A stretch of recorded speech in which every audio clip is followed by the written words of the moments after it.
ஸ்டேஷன பார்த்த வண்டாடோ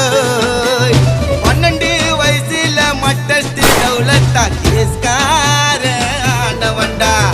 ஊதுன்னு இதுங்கள சாப்டர பிடிக்கல இதுதான் என்னோட வாழ்க்கை லைஃப் ரெண்டு இருக்குது என்கவுண்டர் துரத்துது முடியாது கட்ட உடைக்க நான் செத்தா கூட என் பேரு நிக்கணும் ஏரியா உள்ள போட்டாவே வைக்கணும் நம்ம பண்ற தப்ப பார்த்து இருப்பான் மேல இருப்பவ அட என்னோட உயிருக்கு நான் தாண்டயமே கர்ண கபாலம் பொழுந்துக்கும் காவா போல பானே திறந்துக்கும் கர்ண கபாலம் பொழுந்துக்கும் காவா போல பானே திறந்துக்கும் எடா கொடமா சுத்தின துணிச்சலில எங்க கத்தி பட்டவன் எவனும் பொழைச்சதில்ல எடா கொடமா சுத்தின துணிச்சலில என் கத்தி பட்டவன் எவனும்